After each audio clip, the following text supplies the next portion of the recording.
তো ডাক্তার দেখবে আমার বউ। স্বাগতমবাবু, এই ধরনের নাট্যসন্ধ্যা কতটা নাটকের বিস্তার করবে বিশেষত উত্তর কলকাতায় বলে আপনার মনে হয়?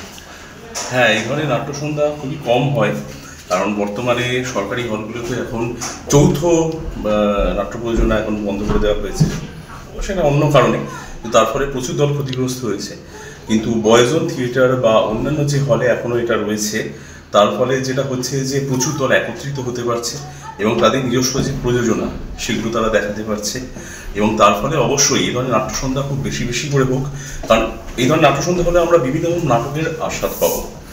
আপনি তো উত্তর কলকাতার ছেলে, উত্তর কলকাতায় বহুবার দেখেছেন না, বিভিন্ন নাটক হল ছিল, সেটা বন্ধ হয়ে গেছে, তবুও বয়জন বেঁচে আছে। এই বয়জনের এই প্রয়াসটাকে কি চোখে দেখছেন? ভীষণই ভালো। উত্তর কলকাতা তো একটা সময় থিয়েটার পাড়া ছিল, কিন্তু বর্তমানে আমরা দেখতে পাচ্ছি বিজন আর নেই। অনেক আগে শ্রীরঙ্গম বন্ধ হয়ে গেছে, সারকারিনাও বেহাল অবস্থা, রঙ্গনা বন্ধ হয়ে পড়ে রয়েছে, থিয়েটার পাড়াটা শেষ হয়ে যাচ্ছে। যে সময় একটা সময় থিয়েটার পাড়া রমরম করতো, আজ সেখানে টিম টিম করে প্রদীপ জ্বলছে। সেক্ষেত্রে বয়জন এখন শীততা নিয়ন্ত্রিত হয়ে গেছে, এবং বয়জন এই একটি হল যেটি উত্তর কলকাতা থেকে বাঁচিয়ে রেখে দিয়েছে। স্টার থিয়েটার আছে অবশ্যই, কিন্তু সেখানে তো এখন সিনেমা হয়, যদিও ইতিমধ্যে বিনোদিনী থিয়েটার নামকরণ করা হয়েছে এবং নাটক হওয়ার একটা পরিকল্পনা শুরু হয়েছে, সেটা হলে তো খুবই ভালো হয়। তো সেক্ষেত্রে বয়জনে এখন যেরকম নিয়মিত নাটক হচ্ছে, তো আরও বেশি করে নাটক হোক, এবং হলটি এখন যথেষ্ট ভালো হয়েছে, আগেও ভালো ছিল, এখন শীততা নিয়ন্ত্রিত হয়ে যাওয়ার পরে আরও ভালো হয়েছে, এবং এটা সত্যি খুব ভালো উদ্যোগ এবং আমার খুবই ভালো লাগছে। বিভিন্ন চলচ্চিত্র প্রযোজনায় আপনাকে দেখতে পাই, সাথে নাটকের প্রতি আপনার প্রেম। আপনি কোনটাকে এগিয়ে রাখবেন বেশি করে, নাটক না সিনেমা? সিনেমা তো করতে হয় অন্য তাগিদে, পেটের তাগিদে, এবং সিনেমা করতে হয় সিনেমা। আমি সব রকম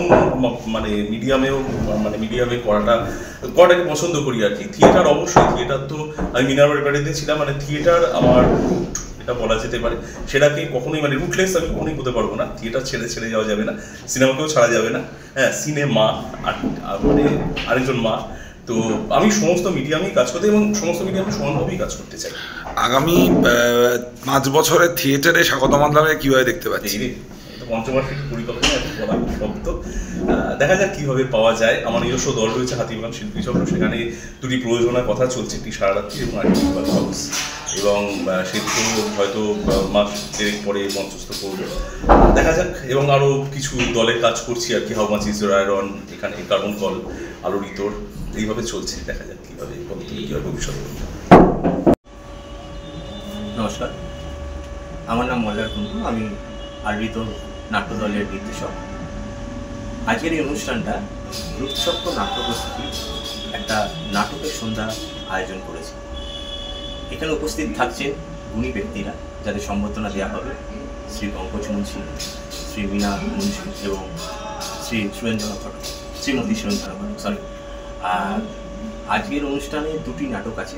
রূপচক্রের প্রথম নাটক তাহার নামটি রঞ্জনা, আর বিধায় ভট্টাচার্যের বিয়েতে লেখা। আর দ্বিতীয় নাটক আলোড়িত নাট্যগোষ্ঠী কার্বন কল, রচনা এবং নির্দেশনা আমার। আর এই ধরনের সন্ধ্যা কিভাবে নাট্য বিস্তারে প্রগতি আনবে বলে আপনাদের মনে হয়? যত নাটক হবে, নাটক চারদিকে হবে, সবাই মিলিতভাবে যত হবে করতে পারবে, বিস্তার তো ঘটবে বটে। কোনো কিছু না হলে সেটা ঘটে না। নমস্কার।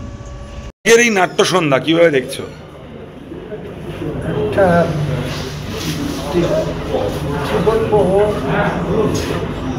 অসাধারণ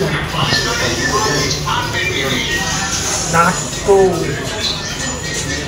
দেখলাম, নাট্য নির্মাণ দেখলাম,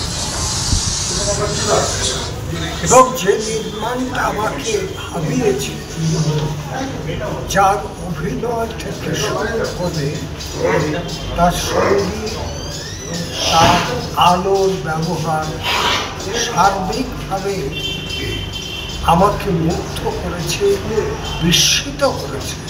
আমি অনেক দিন এই নাটকটার কথা আমার মনে থাকবে। আমি এই নাটকটা তো জানি, পরিচিত বলতে সম্ভবত তৃপ্তি দুজন করেছিলেন, সেটাও আমার জানি। কিন্তু এটা দেখে আমি একটা ছবি তুলেছি। হয়ে গেছি, আমি অবাক হয়ে গেছি যে কি করে এমন প্রযোজনা করা যায়। মানে আজকের সন্ধ্যেটা বড় ভালো কাজ।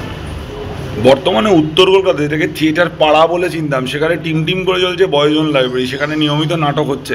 এই পুরো বিষয়টাকে কীভাবে দেখছো? এই যে বয়জন লাইব্রেরিতেও যে বহু মানুষ আসেন, যদি একটু দেরি করে ফেলেছেন, আমাদের এই দেওয়াজ বাঙালিদের দেরি করা, এই দেওয়াজটা বন্ধ করতে হবে। প্রচুর দর্শক কিন্তু দেখতে পেলাম, এটা বড় ভালো। মানে উত্তর কলকাতা তো প্রায় নাটক সমস্ত হলগুলো প্রগতি হয়ে গেছে, ভেঙে যাচ্ছে, কিছু হল হয়ে গেছে, কিন্তু ঠিক করে এই লাইব্রেরিটা এত বছরে এটা এই হলটাকে চালু রেখেছে এবং সেখানে যে প্রযোজনা দেখলাম সেটা মানে মনোমুগ্ধ, আর কিছু বলার নেই। কিছুদিন আগে তোমাকে লাইফ টাইম অ্যাচিভমেন্ট ফর থিয়েটার্সে ভূষিত করা হয়েছে। থিয়েটারের প্রতি দায়িত্ব কতটা বাড়লে, নতুনদেরকে কি বলবে?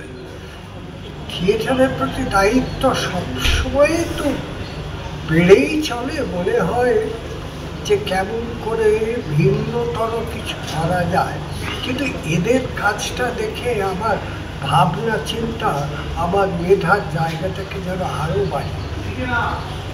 আর নতুনদেরকে কি বলবে থিয়েটার সম্পর্কে? থিয়েটারে যারা আসতে চাইছে তাদেরকে কি বলবে? বারবার একটা কথা আমি প্রথমেই বলেছি যে এই প্রতিদিন এইটা হয় না, একজন অন্য মানুষ হয়ে উঠতে হয়। তো আমি যে মানুষটা নেই, আমি আর একটা মানুষকে আবিষ্কার করে সেই মানুষটা হয়ে উঠি, এবং সেই জার্নিটা যে একটা ট্রান্সফরমেশন, একটা মানুষ থেকে আর একটা মানুষের এই ট্রান্সফরমেশন, এই জার্নি, এইটাই কিন্তু থিয়েটারের আমাদের আকর্ষণ। মানে আমরা সবসময় এই কাজটা করতে চাই, এবং ওই নির্মাণটা যদি হয় সত্যি সত্যি মনে হয় যে আজকে আমি পারলাম ওই জায়গাটা পৌঁছতে, সে যে কি আনন্দ সেটা নাট্যশিল্পী ছাড়া কেউ বুঝবে না।